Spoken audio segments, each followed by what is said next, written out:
Chapter 1. A Visit to Fernwood House. If there was one thing the villagers of Linfield St. Mary could be relied upon to whisper about, it was Fernwood House. Set at the far edge of the village, where the neat hedgerows gave way to wilder lanes and older trees, Fernwood had once been the pride of the district, a Georgian manor of honeyed brick and graceful proportions. But that was many years ago. Its grandeur had faded, not into ruin, but into a state of genteel decay, the kind that made it more mysterious than decrepit.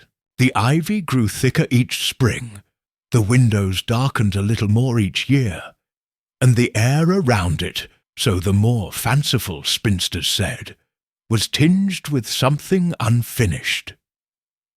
Miss Jane Marple, never one to indulge in melodrama, would have described it rather more plainly. Fernwood House, she told her nephew Raymond one spring afternoon, is not so much haunted as it is haunting. There's a difference.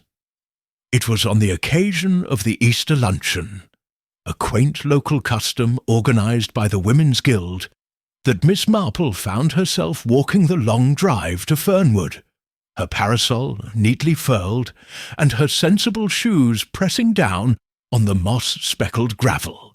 The luncheon was to be hosted this year by Mrs. Isabel Hartnell, the current mistress of Fernwood, who had inherited the house from her brother 5 years prior, and was widely believed to be holding it together on little more than inherited linen and iron will.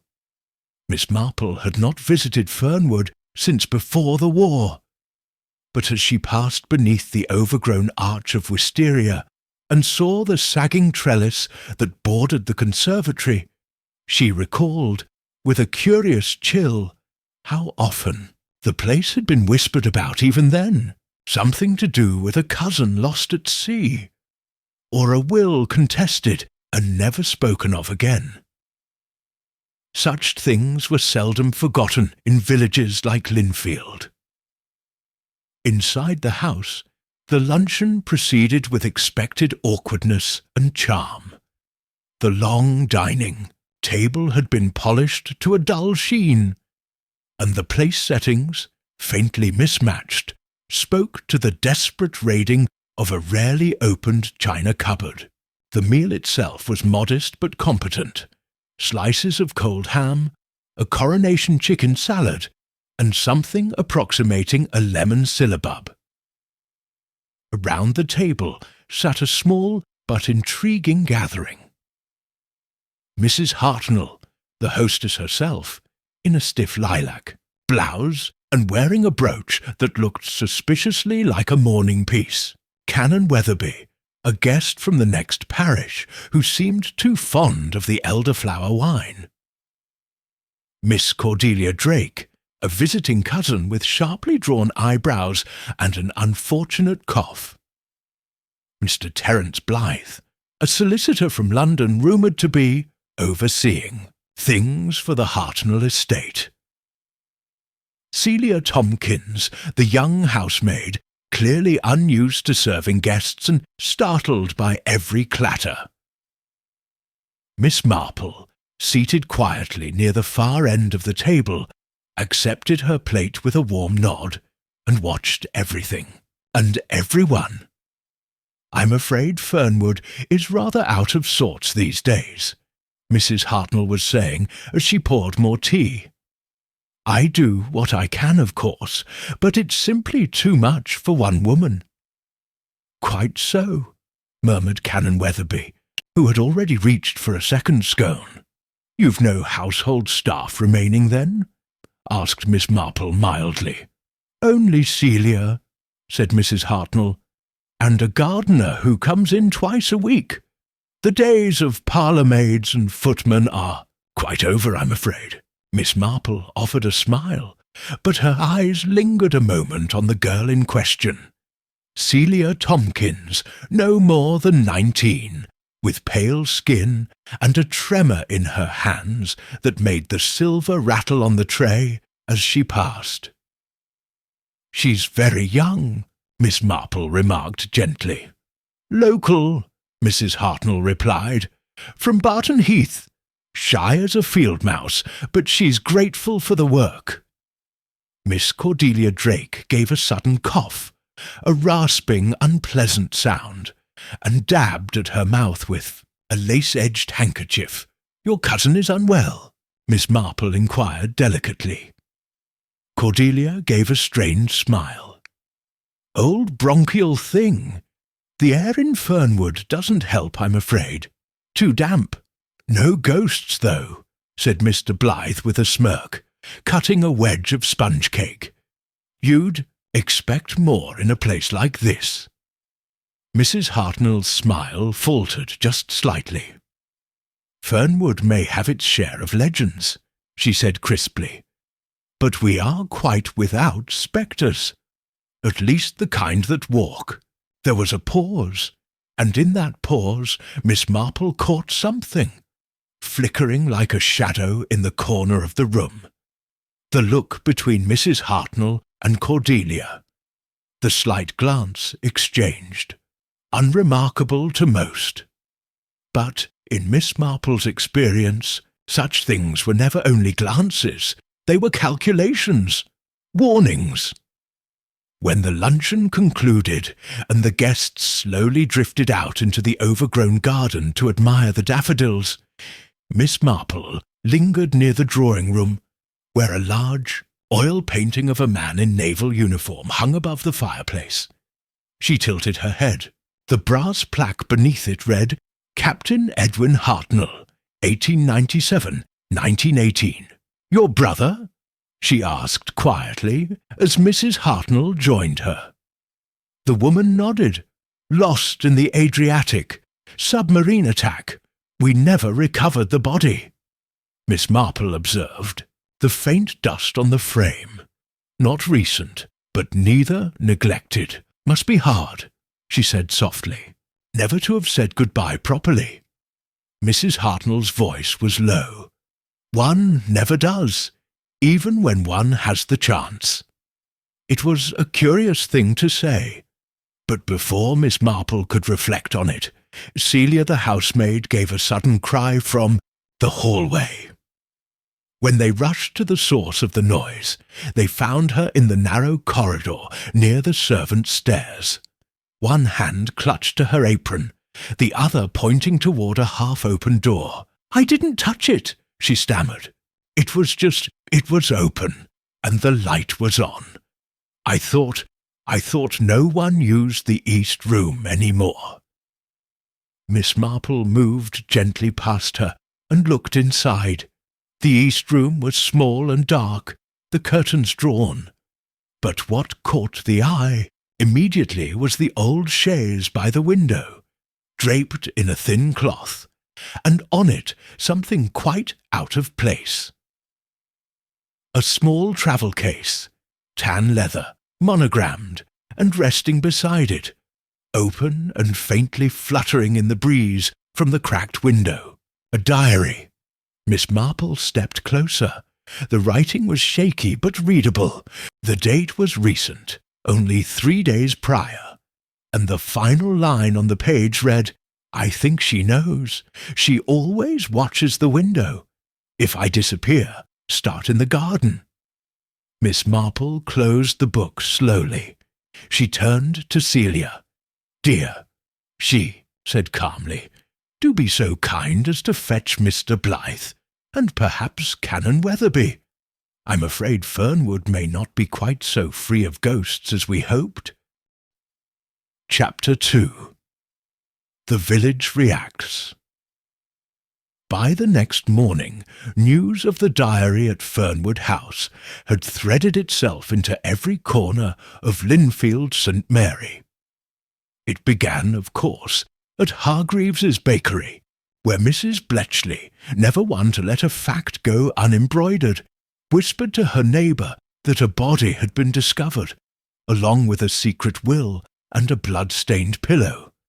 This was entirely untrue, but as Miss Marple had often said, truth in a village is like cream. It rises eventually, but only after a great deal of skimming. The actual discovery, an old travel case and a diary left in an unused room, was odd enough without the embellishments. But it wasn't the objects themselves that disturbed people. It was the implication. Someone had been in that room. Someone had written those words. And someone had left them behind, either as a cry for help or as a warning. At the vicarage, where Miss Marple was enjoying a quiet cup of tea with Reverend Linton and his wife Alice, the conversation inevitably turned to the matter. "I never liked that house," said Alice, stirring her tea far too vigorously. Even as a girl, there was something hushed about it, as if one were always just too late to overhear a secret. The Reverend nodded. The Hartnell family has always been private. Deeply so. But this diary, Jane, do you think it could be genuine? Miss Marple sipped her tea. I think someone wrote it, and that the fear it contained was not imagined. But whether the danger lies in the past or the present, I do not yet know. Alice leaned forward. Do you suppose it's about that cousin who vanished, Cordelia Drake? Miss Marple shook her head gently. No one has vanished, not yet, though Miss Drake did seem rather more frail than she claimed to be. And what of the solicitor? The Reverend added. Blythe, was it? He seemed more curious than concerned. Miss Marple smiled faintly. Solicitors are taught to conceal their reactions. It doesn't mean they aren't having them. Meanwhile, at Fernwood House, the atmosphere had curdled into a brittle civility. Celia, the maid, moved about with quiet dread, jumping at shadows and teacups alike. Mrs. Hartnell had closed the East Room again and declared the matter a strange prank, though her voice held the tremor of someone less convinced than she pretended to be. Cordelia Drake, having recovered from her fit of coughing, had taken to spending long hours in the conservatory, bundled in a shawl and sipping brandy from a teacup when she thought no one noticed. And Mr. Blythe? He had requested to stay on at the house to advise Mrs. Hartnell on matters of property security, though no one could recall him locking a single door. Miss Marple paid a visit that afternoon under the guise of returning a borrowed shawl, one Judith Linton had accidentally left at the luncheon, and which Miss Marple had volunteered to deliver. Mrs. Hartnell received her stiffly in the drawing-room, the fire unlit and the curtains half-drawn, despite the midday sun. I cannot imagine how the diary came to be there, she said, her hands tightly clasped. It's an old room. We've barely opened it in years. And the travel case? It must have belonged to one of my late brother's guests, she said quickly. Fernwood saw many visitors in those days. Miss Marple, seated primly on the edge of a faded armchair, said nothing. She only tilted her head. Mrs. Hartnell shifted uncomfortably. The handwriting wasn't familiar to me. Miss Marple looked down at her knitting bag, withdrew a ball of wool, and began casting stitches. No name in the diary either. No. Curious, isn't it? Miss Marple mused, how fear can be recorded without identity, as though the emotion alone is enough to prove something happened. Mrs. Hartnell did not reply. She stood abruptly. Would you like some tea? But before Miss Marple could answer, a door banged open in the hall, and Cordelia Drake appeared, her shawl hanging crookedly from one shoulder. "I told you it was unwise," she said sharply. "I said from the beginning that bringing in guests would stir things up." Mrs. Hartnell's face hardened. "Cordelia, not now." But Cordelia was not to be deterred. "You should have let Fernwood go years ago. All this, these secrets, it's been rotting beneath the wallpaper since before you were born." Miss Marple set down her knitting. "I wonder," she said softly, "if you're speaking metaphorically, or quite literally." Cordelia blinked. Her mouth pressed into a thin line. Mrs. Hartnell stepped forward, her voice suddenly taut. "Forgive my cousin, she has moods." "I imagine she has memories," Miss Marple said quietly. Cordelia's eyes glistened. "He used to say the house would never let go, that it remembered. I didn't understand what he meant until—" She stopped, turned, and hurried out. Miss Marple stood. "I won't trouble you further," she said gently. "Thank you for the chat." Mrs. Hartnell offered no reply. Outside, the afternoon light filtered gently through the beech trees, and Miss Marple paused at the end of the long drive to look back at Fernwood House. The windows stared blankly. Somewhere within its walls, something had been left unsaid for far too long. She walked back to the village slowly, past the grocer's, where Mrs. Bletchley now swore the diary contained a confession in code, and past the chemist's, where Mr. Hargreaves murmured to a customer that chloroform leaves no trace, you know. But Miss Marple's mind was elsewhere. Something Cordelia had said lingered in her thoughts. He used to say the house would never let go. Who was he?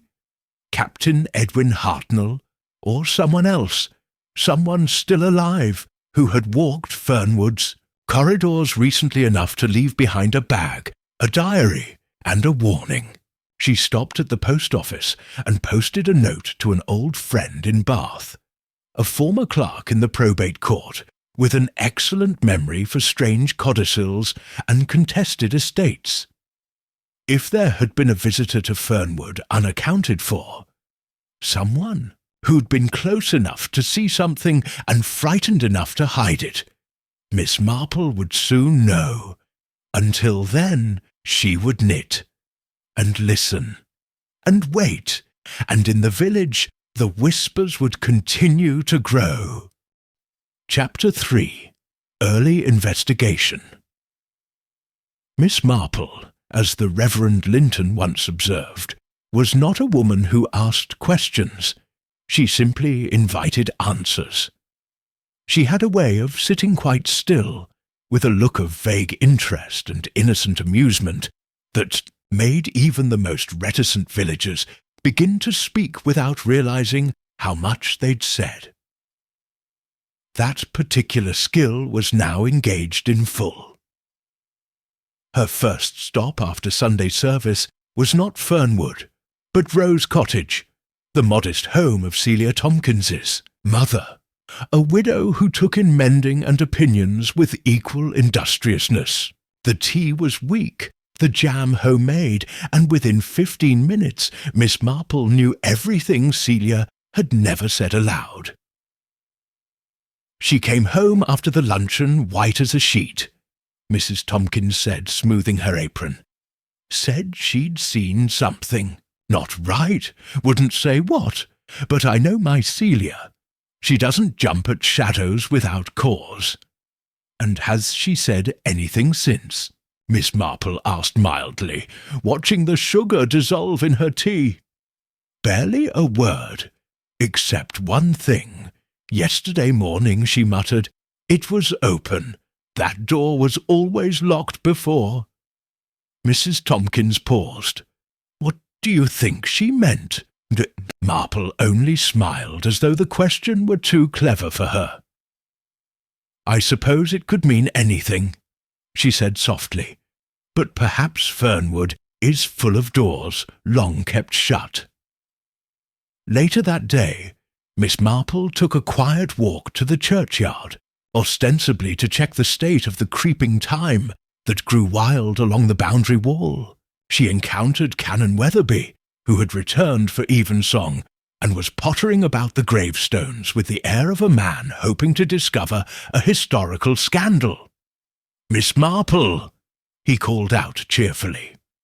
"Still puzzling over Fernwood, are you?" She smiled demurely. "Oh, I wouldn't call it puzzling. But it was a curious luncheon, wasn't it?" The canon leaned conspiratorially on his walking stick. "Very. Mrs. Hartnell doesn't strike me as the sort to host, frankly. A rather flinty woman, if you ask me. And that cousin, Cordelia, clearly unwell. Though it's the solicitor who's the real riddle. Terribly nosy fellow." Miss Marple nodded. "Mr. Blythe, you spoke with him, I think?" "Briefly. Seemed very interested in the attic. Asked if the family had ever considered selling Fernwood, or converting it. Mentioned some syndicate in London." "How enterprising," Miss Marple said. "And did he know the house well?" The canon blinked. "That's just it. I assumed he'd been involved for years. He spoke like a man familiar with the property. But then, later, he said it was his first visit." Miss Marple tucked that thought away. She always found contradictions more revealing than confirmations. She bid the canon goodbye and made her next call, by invitation, to the Fernwood drawing-room, where Mr. Blythe himself had agreed to meet her for a short legal clarification. She arrived promptly, bringing a folded list of Women's Guild donations, purely a cover, of course, and was ushered into the room by Celia, whose pale face suggested a night spent far from restful. Mr. Blythe stood by the window, sleeves rolled to the elbow, holding a tumbler of water that he stirred absent-mindedly. "Miss Marple," he said with a professional smile. "Always a pleasure. I'm told you've a keen interest in parish records." She seated herself gently, arranging her skirt. "I do dabble," she said with amusement, "but what truly interests me is what people remember. I find memory to be far more revealing than ledgers." He raised an eyebrow. "Take the day of the luncheon," she continued. "You mentioned to Canon Weatherby that it was your first time visiting Fernwood. And yet I recall you telling Mrs. Hartnell that the stair balustrade had aged considerably, as though you had seen it before." Mr. Blythe smiled, but the expression was tight.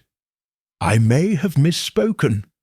I've dealt with so many country properties of late, they blur. I imagine it must be very busy work," Miss Marple said. "And yet you found time to remain here after the luncheon. Advising Mrs. Hartnell, was it?"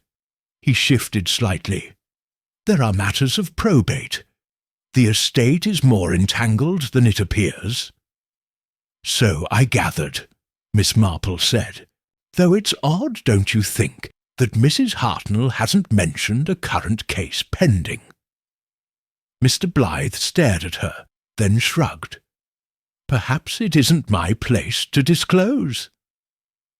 Miss Marple gave him her most grandmotherly smile.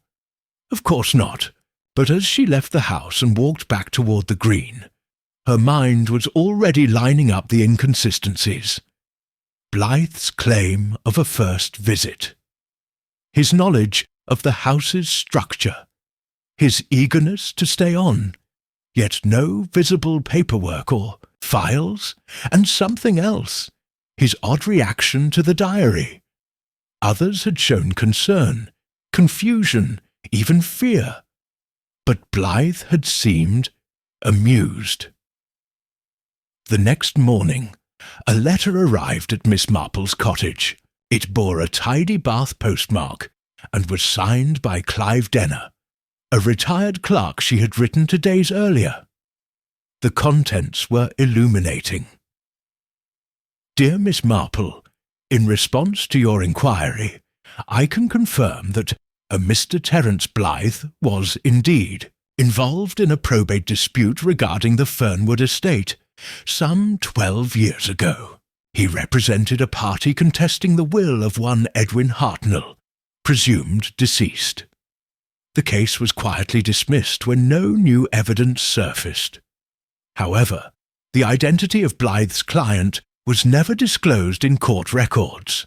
Sealed on the family's request, yours sincerely, Clive Dennis Marple folded the letter and sat very still. Mr. Blythe had been at Fernwood before, not once, but long ago and under quite different circumstances, and if he had returned now, coincidentally at the same time a diary surfaced warning of danger, it meant only one thing. He hadn't come to close the estate. He had come to reopen. That evening she made one final call, back to Celia Tompkins. The girl, pale and nervous, answered the door with wide eyes.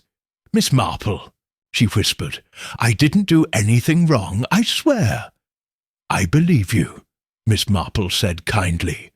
"But I think you saw someone enter the East Room before the luncheon. Someone who shouldn't have been there." Celia hesitated, then, in a small voice, "I saw Mr. Blythe. Before anyone arrived, he had a key. He was putting something in the drawer." Miss Marple's eyes narrowed ever so slightly. The diary. The mystery was no longer who had written it, but who had placed it, there and why, and perhaps most chilling of all, what they meant by the words, "If I disappear, start in the garden." Chapter 4. First Suspects. By Thursday morning, the matter of Fernwood had taken hold of Linfield St. Mary like a sudden, unwanted chill. And with every passing hour, the villagers became more certain of one thing. Mr. Terence Blythe was not who he claimed to be. At the post office, Mrs. Winchell announced that she had always thought his shoes far too shiny for someone truly rural. At the butcher's, Mr. Elcott remarked that Blythe had once declined brawn, which to some suggested either metropolitan decadence or guilt. Either would do. At the Crown, over a pint and a meat pie, Mr. Denby the gardener declared with finality that Blythe knew which way the Fernwood cellar opened, a detail no visitor could guess. Murmurs of approval followed. It was all dreadfully circumstantial, of course. But as Miss Marple often observed, villagers did not need evidence to assemble a suspect, only consensus. That morning, Constable Finch made his way up to Fernwood House, summoned not by any emergency, but by a polite request from Mrs. Hartnell herself. The constable found her in the library with Cordelia Drake, and, somewhat more reluctantly, Mr. Blythe. "I won't have whispers turning into wildfire," said Mrs. Hartnell briskly. "I know nothing of this diary, and if Mr. Blythe had a reason to enter that room, I'm sure he'll explain it." Mr. Blythe, seated in a winged armchair and tapping a folded newspaper against one knee, gave a tight smile. "I'm not in the habit of justifying my movements, Constable. But if you must know, I had business with Mrs. Hartnell's late brother. Old business. I simply wanted to look through some of his papers, privately. There was no crime in that."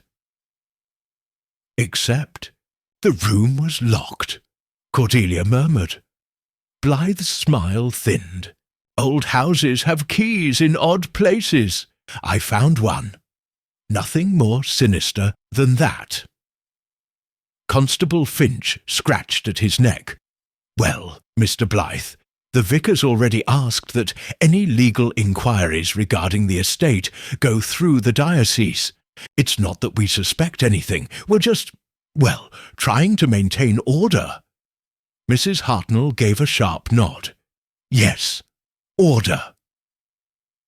But Cordelia Drake's eyes had gone distant.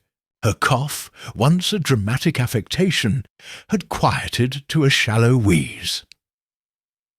Miss Marple, who had not been invited, but had nonetheless wandered in with a small basket of cuttings for the Fernwood garden, listened from the hallway just beyond the open door. She heard enough to know 3 things. First, Mr. Blythe had lied again. There had been no papers in the East Room, only the diary and the travel case, both of which appeared deliberately left, not discovered. Second, Mrs. Hartnell had defended him, publicly, but her tone suggested she was speaking more from duty than belief. And third, Cordelia Drake was frightened, not in the way villagers feared scandal or embarrassment. No, this was something quieter, something lived in. Her eyes no longer searched for approval, they searched for exits. That afternoon, Miss Marple returned to Canon Weatherby, whom she found uncharacteristically agitated in his study. "The whole thing is quite improper," he said, tossing a hymn book onto his desk. "There's talk of calling in the bishop." Miss Marple, ever calm, folded her hands. "You've known the Hartnells a long time, haven't you?" "Years. Edwin was a fine man, distant but principled. And Isabel, well, she's built entirely out of old timber. And guilt, I suspect. And Cordelia?" The canon hesitated. She was always fragile. Quiet, but oddly intense. Used to disappear for hours when she stayed here as a girl. Said the house made her feel watched. Did she ever mention anyone watching her, in particular? No, but once she asked if ghosts could wear shoes. Miss Marple blinked. "Shoes?"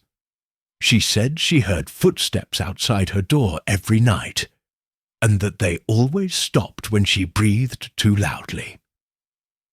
The canon gave a short, embarrassed laugh. "We dismissed it as nerves, but now I wonder."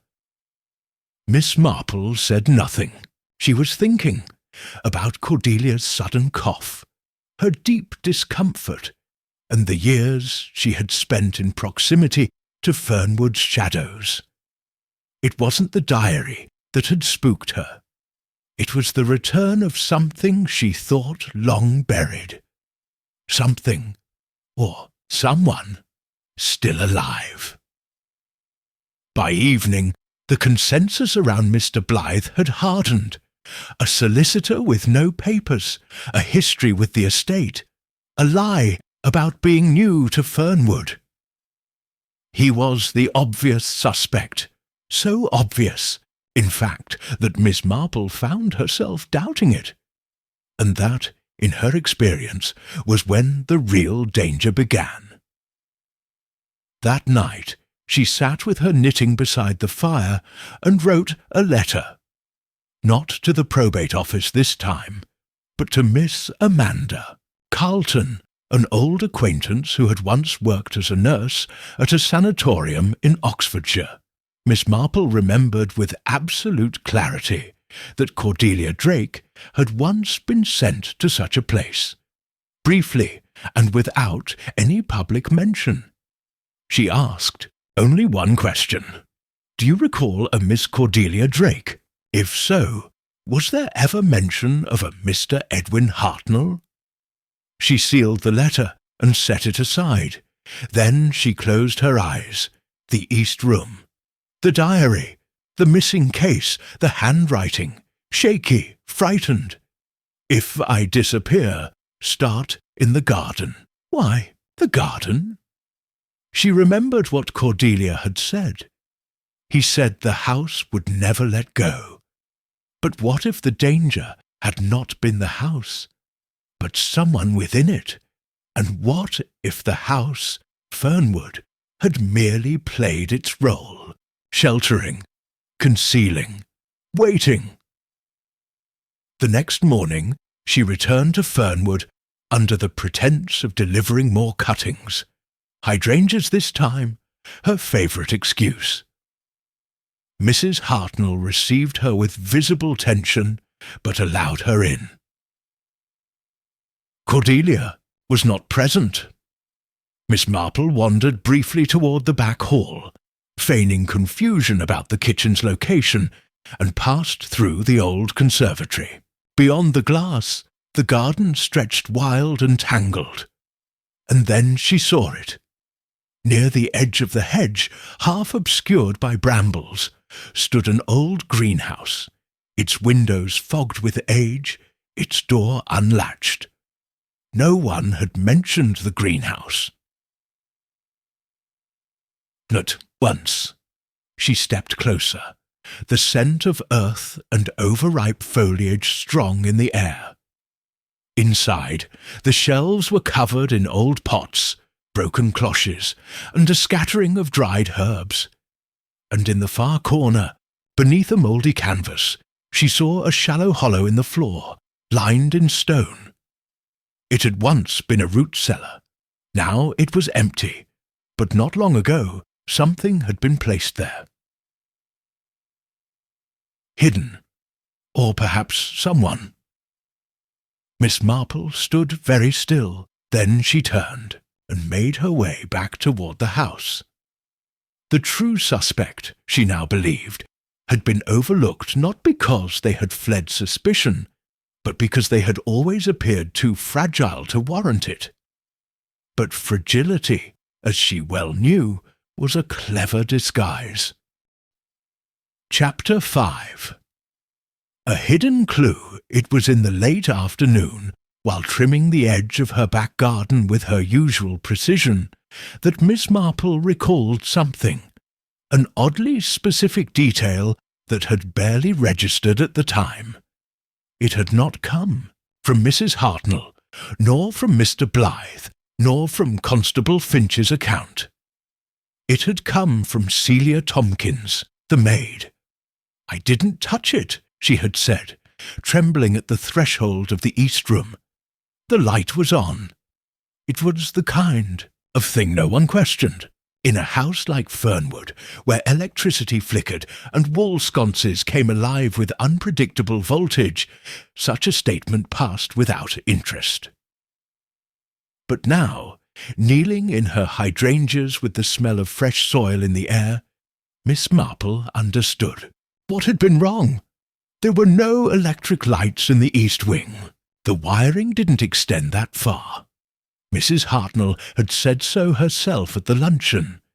Something about rewiring being prohibitively expensive beyond the main hall and bedrooms. The east rooms were unused and unlit, except for the fireplace and an old oil lamp, so if Celia had seen light, it hadn't come from the walls. It had come from within. Miss Marple didn't return to Fernwood at once. She spent the next morning asking questions under the pleasant guise of a village stroll, though her pace was more deliberate than usual. Her first stop was the ironmonger's, where she inquired about oil for garden tools, and then casually asked Mr. Phipps if anyone had purchased lamp oil in recent weeks. "Not often," he said, scratching his neck. "Mostly folks use paraffin now, or those little battery lanterns. But someone bought oil about a fortnight ago. A woman. Mrs. Hartnell? No. This one was pale, sharp-featured, looked rather like one of those spinster missionaries you used to see in the back of the Illustrated London News." Miss Marple nodded. "Would that have been Miss Drake, by any chance?" Mr. Phipps blinked. "Yes, that's her. Came in just before closing. Odd thing, she paid in half-crowns. Told me she didn't trust the new coinage." Miss Marple thanked him and continued on. oil lamps, sealed rooms, and a diary that warned of disappearance. Cordelia Drake, once painted as delicate and uncertain, had just stepped closer to the centre of the mystery. But why now? What had caused her to leave a warning, if, indeed, it was hers? At the vicarage, Miss Marple sat with Alice Linton, and gently steered the conversation from rhubarb yields to Fernwood matters. The vicar's wife, though not a woman of malice, was incapable of keeping a well-brewed pot of gossip to herself. "I still think it's Blythe," Alice said, pouring tea. "He has that slippery look, and he watches Celia far too often." "And yet," Miss Marple murmured, "he's hardly been alone in the house, nor has he taken any steps to leave. Perhaps he's waiting to inherit something," Alice speculated. Miss Marple offered a small smile. "And Cordelia? What do you make of her?" Alice hesitated. "She frightens me a little. Not in the usual sense. She's never unkind, but there's a stillness to her, as if she's waiting to hear something, or stop something." Miss Marple's eyes narrowed thoughtfully. Later, as she walked home, a letter waited for her on the gate-post, hand-delivered, not mailed. The envelope was unmarked, but the handwriting was unmistakable. Neat, shaky, and slanted downward, handwriting shaped by years of strain. She opened it there, beside the hedge, the spring wind ruffling the page. "Miss Marple, I think you already know, but I cannot say it aloud. I saw something once, years ago, in the garden by the greenhouse. A night I was told to forget, but it came back, and he came with it. I put the diary there because I feared he might return, and now he has. He never truly left. I didn't mean to frighten anyone, but you must look again, beneath the stones. Please, come after dark. The house is watching." See, Miss Marple folded the letter and held it between her fingers for a moment, listening to the wind in the hedgerows. Cordelia Drake had not merely been a witness. She had been a prisoner of something that happened long ago, and now she was inviting Miss Marple to uncover it fully. That evening, just as dusk fell and the bells of St. Aldhelm's tolled 6, Miss Marple returned to Fernwood with a shawl over her shoulders and a lantern in her hand.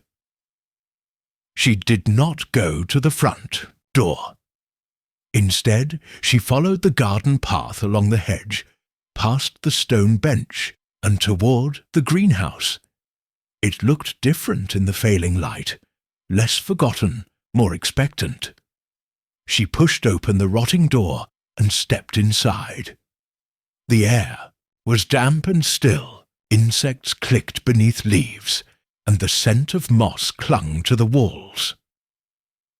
She went straight to the stone-lined hollow in the far corner, crouching where the earth looked disturbed. She reached for her trowel and carefully scraped at the soil. Within a few minutes, her fingers brushed something solid, metal. She unearthed it slowly. It was a tin box, rusted at the edges, the lid barely holding. Inside were several yellowed photographs, a faded scarf, and a small brooch shaped like a fern leaf, and tucked beneath them, folded twice, was a document, a will, signed Edwin Hartnell, dated January 1918. But this was not the version Mrs. Hartnell had spoken of. This one bequeathed Fernwood House to Cordelia Drake, his niece. Not to his sister.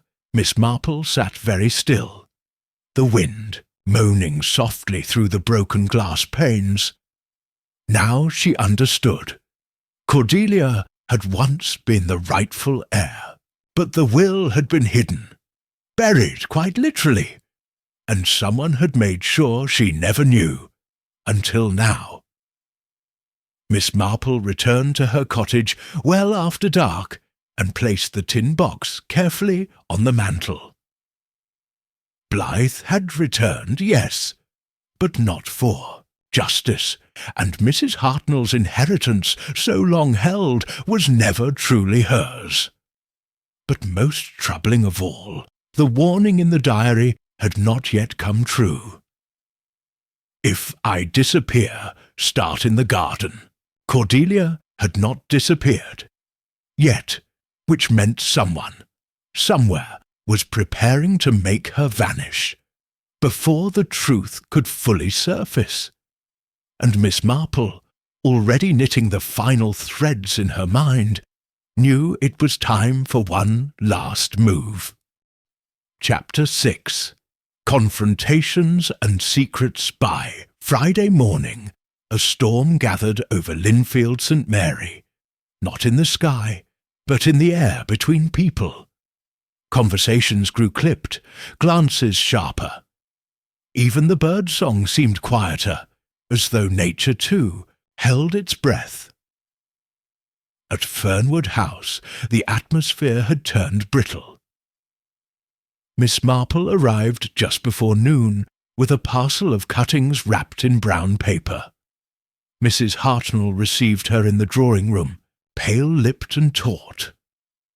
"I hope you won't mind me saying, Jane," she began, placing a teacup with more force than necessary, "but this constant attention from the village is wearing." Miss Marple smiled gently. "Curiosity always finds its way to the door, Isabel, especially when something's been left unanswered." Mrs. Hartnell's mouth twitched, but she said nothing. "I visited the greenhouse last night," Miss Marple added, her tone still mild. "I found a will, one that names Cordelia Drake as the heir to Fernwood." Silence. It was not the pause of confusion. It was the pause of someone deciding whether to lie. When Mrs. Hartnell finally spoke, her voice was brittle. I knew there had been alternative documents, but the matter was closed years ago. "Hidden," Miss Marple corrected softly. Mrs. Hartnell's knuckles whitened around her teacup. "My brother was not in his right mind. He wrote many drafts. He entrusted the final version to me. I did what was best, for the estate, for the family." Miss Marple gave a slight nod as if she understood, and in a way, she did. But she also knew that justifying a secret rarely erased its damage. At that moment, the drawing-room door opened, and Cordelia stepped in. She was pale, her eyes rimmed in shadow, but she carried herself with an unfamiliar resolve. There was no coughing today, no tremble in her voice. "I know," she said. Both women turned to look at her. "I know what he left me. I found the document once, years ago, and I hid it again." Miss Marple looked at her calmly.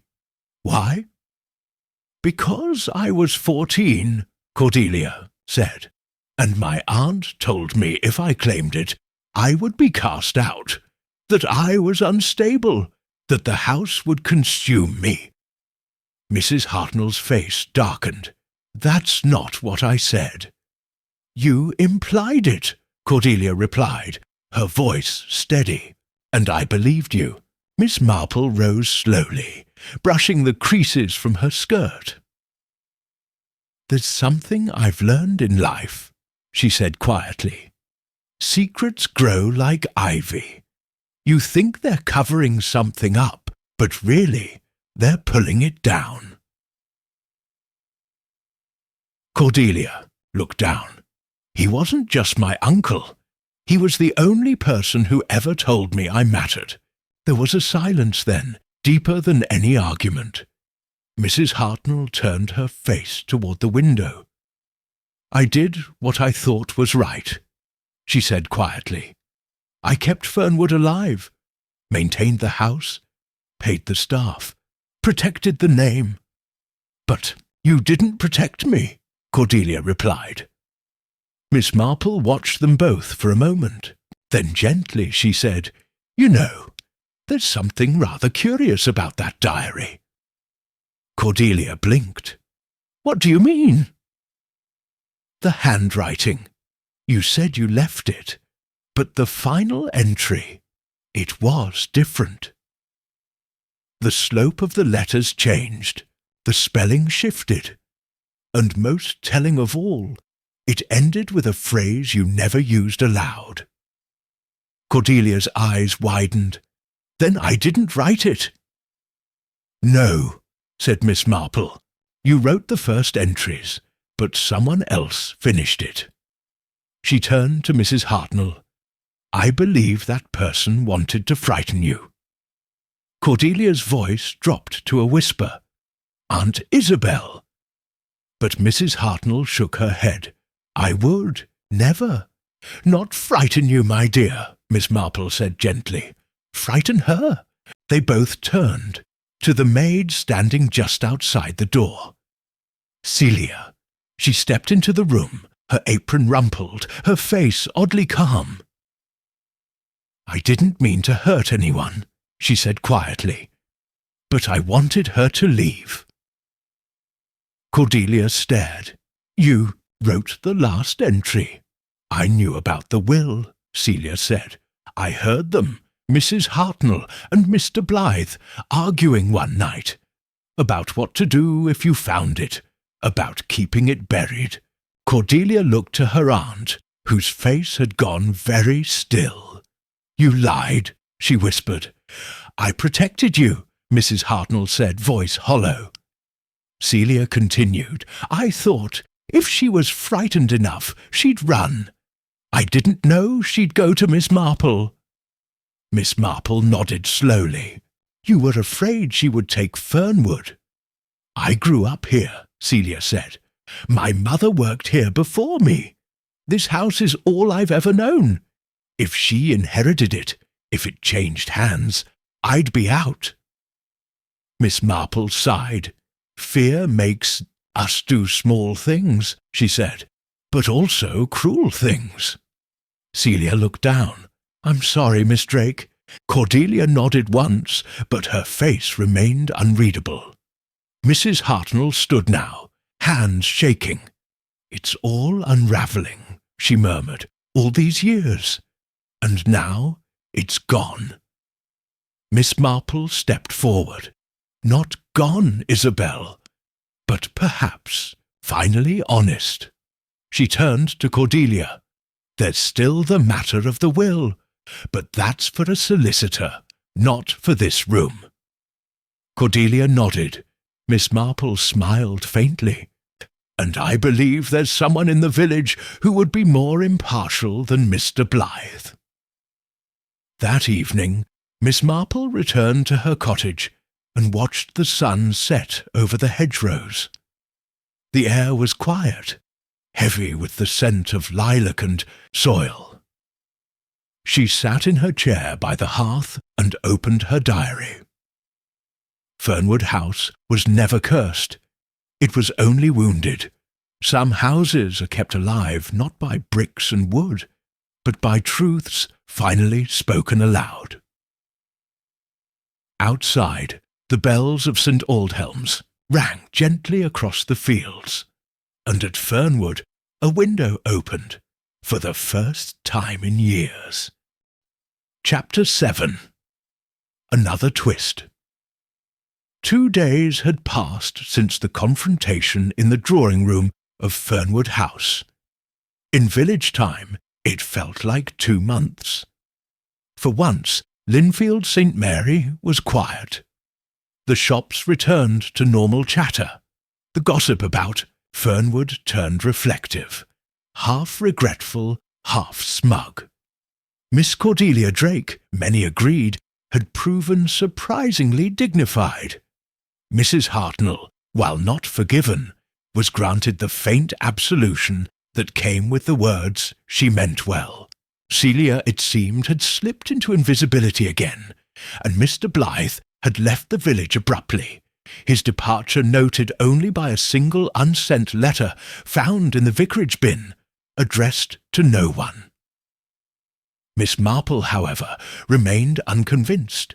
It was all too neatly resolved, a little too convenient, and if there was one thing Miss Marple had learned over her long and observant life, it was that human affairs seldom concluded tidily unless someone had designed them to.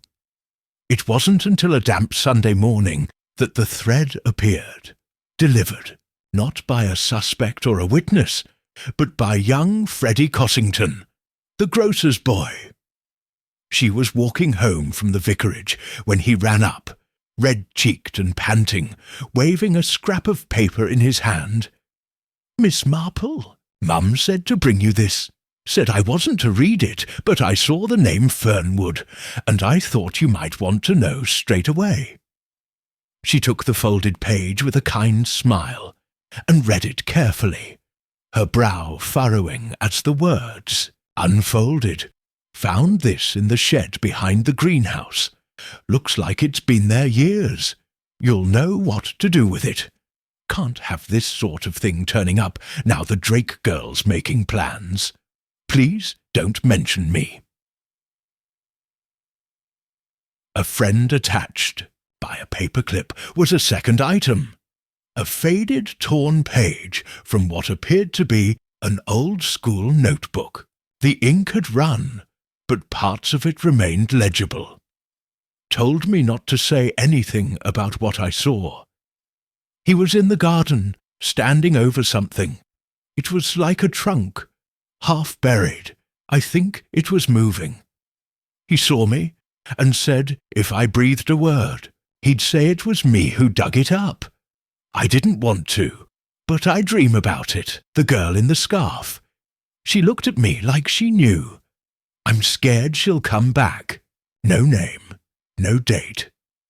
But Miss Marple's heart had begun to pound. The girl in the scarf. She recalled the contents of the rusted tin box she had found in the greenhouse. A scarf, photographs, and a brooch. Cordelia had not recognized the scarf, but someone else had. Miss Marple turned and walked with deliberate speed back toward Fernwood. Mrs. Hartnell was not at home, nor was Cordelia. Celia, it seemed, had taken the day off. But the key, as Miss Marple knew, was still hidden in the flower pot beneath the cracked stone urn by the side entrance. A village trick so common it hardly counted as trespassing. Inside, Fernwood felt oddly still, not quiet, still, the kind of stillness that follows a storm and precedes a reckoning. Miss Marple did not pause in the foyer or drawing room. She went straight to the library and then into the narrow corridor that led to the old servant wing. At the end of that corridor was a door she'd noticed once before, unmarked and warped with age. She opened it now. The small room beyond had once been a nursery, she thought. There was a built-in cupboard, a fireplace long since sealed, and a single high window. Dust blanketed everything, but on the floor, half hidden beneath a moth-eaten rug, was the imprint of a trunk. And just beside it, carved into the wood of the skirting board, were initials. C.M. Miss Marple stared. Celia's full name, she recalled, was Celia Margaret Tompkins. But Celia hadn't been born when this carving was made. That room hadn't been used in decades. She stepped back out and closed the door. The diary warning had said, "Start in the garden." But the origin of what had happened, the true beginning, had been inside the house all along. Miss Marple returned home and wrote a single note, folded it and walked it to the vicarage. Reverend Linton read it slowly, paled and nodded. "I'll call the constable," he said, "and we'll begin searching the foundations."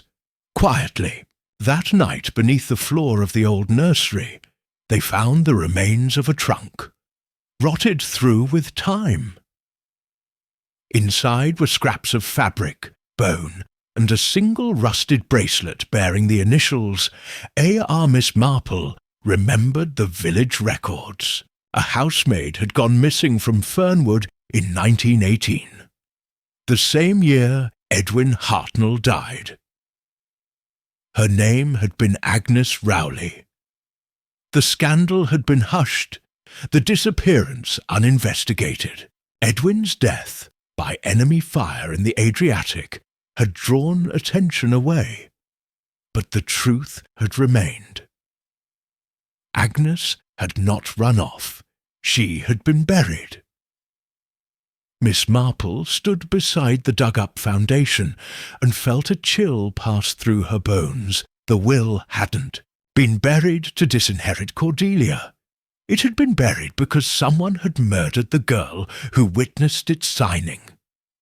Cordelia hadn't known, neither had Mrs. Hartnell.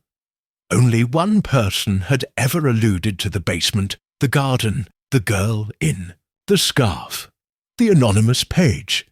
The hand that wrote it had been young then, but older now, which meant the answer lay not with the old generation, but with someone who had grown up carrying the truth and had stayed silent out of fear. Miss Marple thought of Celia. Not guilty, no, but connected, and perhaps still in danger, because, now, the past was not only unearthed, it was coming to collect. Chapter 8. Miss Marple's Final Test. The next morning arrived damp and slow, with a fine mist clinging to the hedgerows like a whispered warning. Miss Marple rose early, lit her fire, and laid out the contents of the rusted tin box once more, carefully setting the faded scarf, the bracelet, the will, and the yellowed photographs in a neat row across her writing desk. She studied them with an expression of quiet concentration, like a seamstress reviewing thread before mending a particularly delicate tear. Then, with deliberate care, she removed the bracelet, the one marked A.R., and slipped it into her reticule. It was time. At 10 o'clock sharp, she returned to Fernwood House, greeted at the door by a weary Mrs. Hartnell. Cordelia was absent. She'd gone into the village to speak with the solicitor Miss Marple had recommended. Celia, however, was in the drawing-room, seated in a high-backed chair, with her hands clasped tightly in her lap.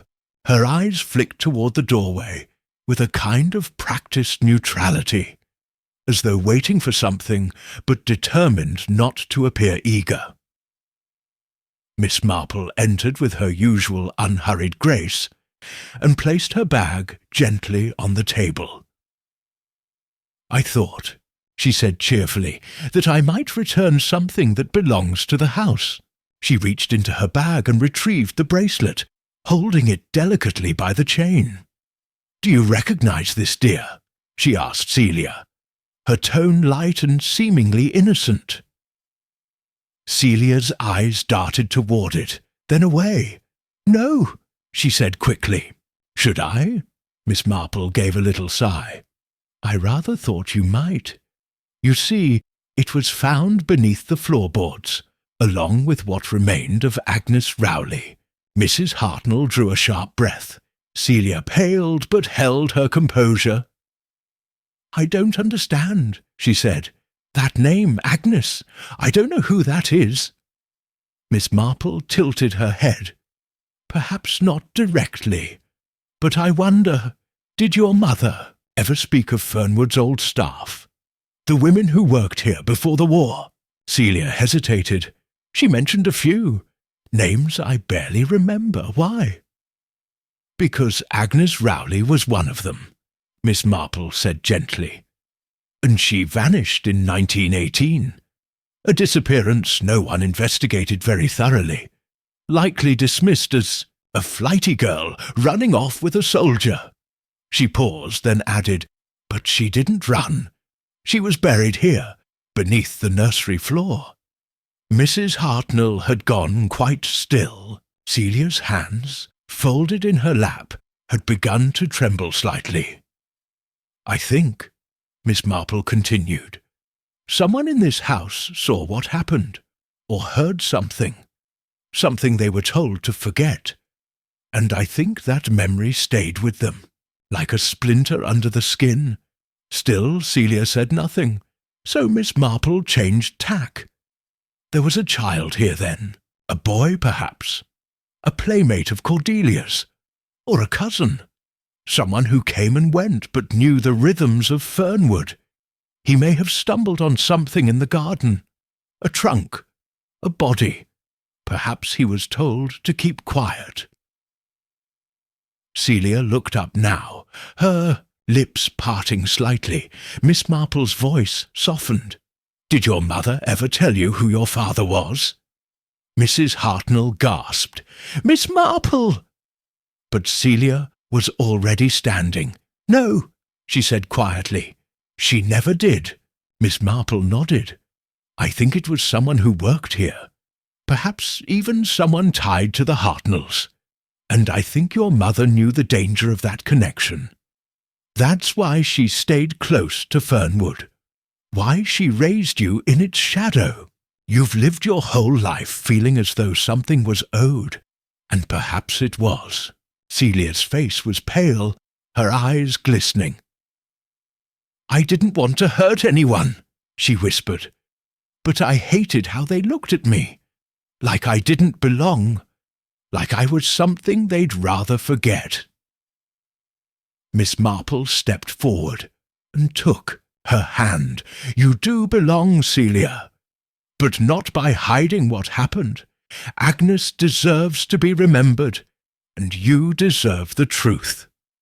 Mrs. Hartnell rose now, her voice strained. My brother, he had a temper, but I never thought— You knew he was keeping things from you, Miss Marple said gently, but you looked away. There was a long silence. Finally, Celia sat back down. I wrote part of the diary, she admitted. The ending. I thought, if Cordelia left, Fernwood would be safe again, that nothing else would change. But someone else wrote the beginning, Miss Marple said softly. Someone who saw what happened long ago. Someone who might have left this village years ago, or never left at all. Mrs. Hartnell looked stricken. Then who— Miss Marple turned to her slowly. Your brother didn't just bury the will. He buried a girl, and someone helped him.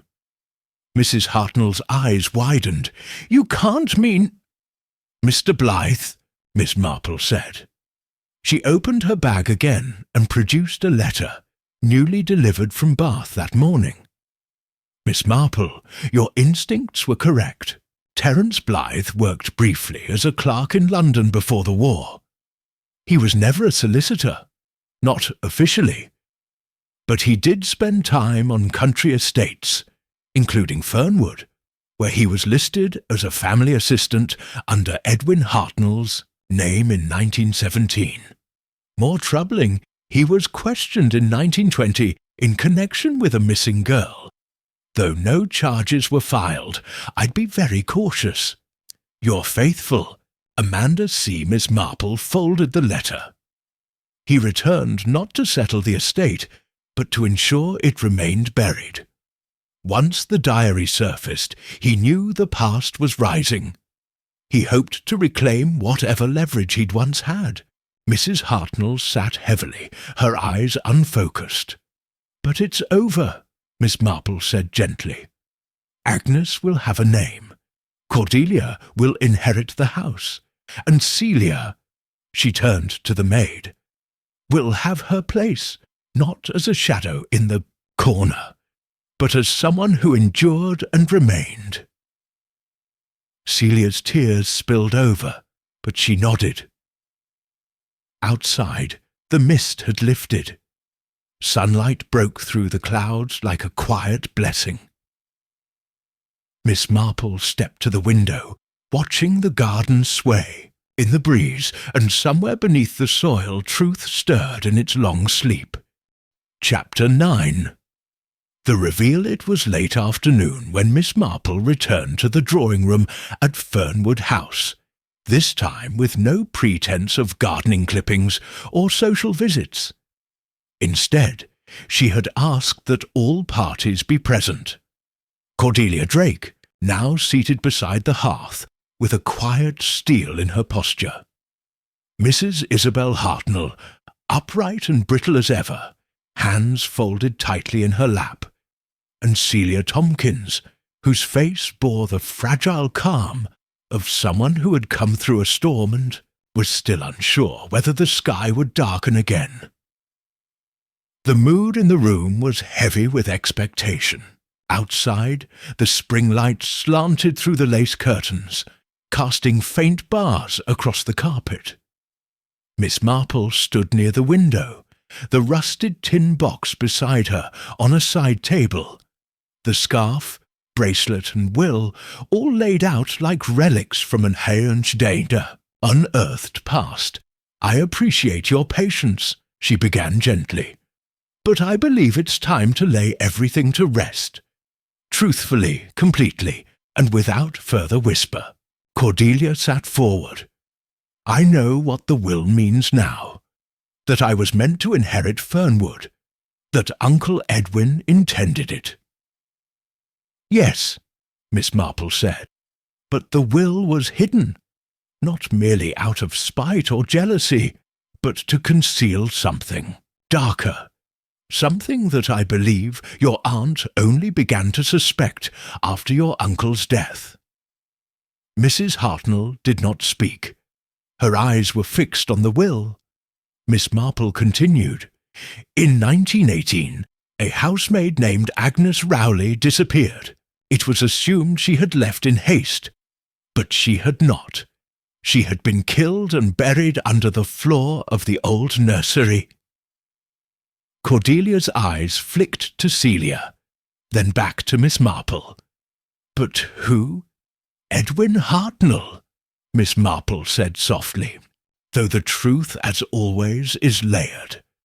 I don't believe he was a monster. I believe he was frightened by the war, by the shifting world, by his own guilt." She looked at Mrs. Hartnell. "And I believe, Isabel, that you suspected something, perhaps not then, but later. You may have found the will. You may have questioned why it vanished, but you were too loyal to Fernwood, to the family name, to voice what you feared." Mrs. Hartnell's mouth opened, then closed again. When she finally spoke, her voice was barely audible. "There was blood in the nursery. Once, just a little. He said it was an accident, broken glass. But the maid was gone the next day, and he burned her apron in the garden stove." Cordelia's face turned pale. Miss Marple nodded slowly. "You knew then, but you chose silence, and that silence grew." She turned now to Celia. "And years later, your mother, once a young kitchen maid, raised you here. I believe she knew the story too. Perhaps not all of it, but enough. She kept you close to Fernwood, perhaps to watch over it, or perhaps because she feared what might happen if she let go." Celia said nothing. Her eyes glistened, but she didn't cry. "It was you," Cordelia said, turning to her. "You wrote the final diary entry." Celia nodded. "Only the last?" Paige, I wanted you to leave. I was afraid you'd find what had been buried, figuratively and literally. I didn't know you'd go to Miss Marple." Miss Marple interjected, "But the first part of the diary, those entries were older, written years ago by someone else, likely a boy who had been a guest here, or even a relative, a child who saw something and was silenced." She paused. "I suspect Mr. Blythe knew that boy. May have even helped cover it up. He returned to ensure it stayed buried. But the house had begun to remember, and so had you, Cordelia." Cordelia looked stunned. "Me? The scarf," Miss Marple said. "You didn't recognize it, but you'd once seen it. Perhaps as a child, glimpsed in the greenhouse. Perhaps on a woman who vanished from your memory, but not your dreams. You were never told what happened, but you felt it." Mrs. Hartnell spoke then, her voice breaking. "I was trying to protect the house, my brother, even Cordelia. If she'd inherited Fernwood, all of it would have come out. And so I kept it. I thought if I bore the burden, it would spare everyone else." Miss Marple gave a soft sigh. "But you weren't alone in bearing it. Celia bore it. Cordelia bore it. Even the house bore it." There was a long silence. Then Cordelia stood, walked to the tin box, and picked up the bracelet. "Agnes Rowley," she said. "She deserves a name. And a grave. Yes, Miss Marple. Agreed. And Fernwood deserves its peace." Later that evening, the police were quietly informed. The remains were handed over to the local constabulary with no press involved. Reverend Linton arranged for a burial service, to be held without public announcement, but with dignity. Agnes Rowley's name was carved into a modest stone, placed in a quiet corner of the churchyard. Miss Marple stood beside the grave alone for a moment before the others arrived. "It took them long enough, didn't it, my dear?" she murmured. "But you're not forgotten now."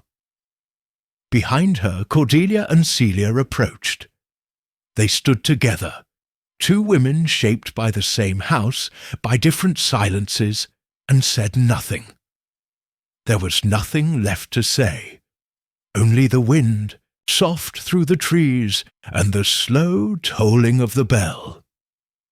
That night in her diary, Miss Marple wrote, "The truth did not come all at once. It never does. It arrived in pieces, in voices too long ignored, in warnings disguised as whispers." Fernwood House is no longer silent. It has remembered, and it has been heard. Then she set her pen down, poured herself a cup of tea, and resumed her knitting. The past had been laid to rest. But Miss Marple knew, somewhere, another silence was already stirring. Chapter 10. Aftermath Spring arrived in earnest in Linfield St. Mary the following week. Daffodils bobbed gently in the hedgerows, and the air carried the soft, hopeful scent of turned soil and distant blossoms.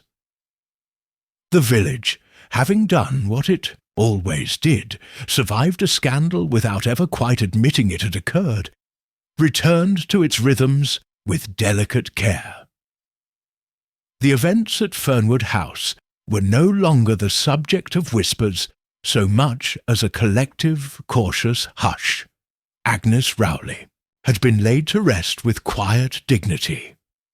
No announcements were made, and no reporters came. The service had been brief, attended by only a few: Miss Marple, the Reverend, Cordelia, Celia, and, unexpectedly, Mrs. Hartnell. She had stood silently throughout, black gloves folded over a prayer book she did not open.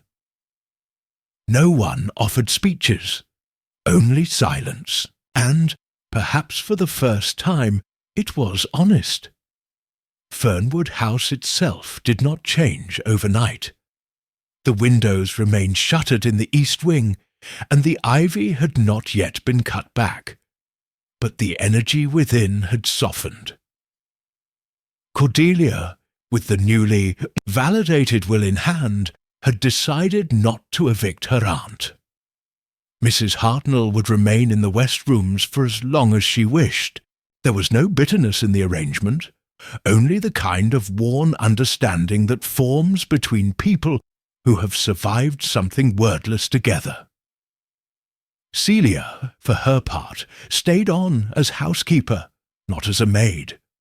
She had asked for that title, with unusual firmness, and Cordelia had agreed without hesitation.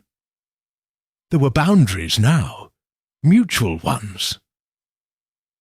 Miss Marple had once said that Fernwood was not haunted. It was haunting, but it was no longer either. It had become, at last, simply quiet. On a bright Thursday morning, Miss Marple received an envelope in the post. Inside was a single photograph. A young woman in an old-fashioned apron, standing on the garden path at Fernwood, smiling faintly toward the camera. A name was written on the back in delicate script, Agnes Rowley, 1897-1918. No note accompanied it, but Miss Marple knew who had sent it.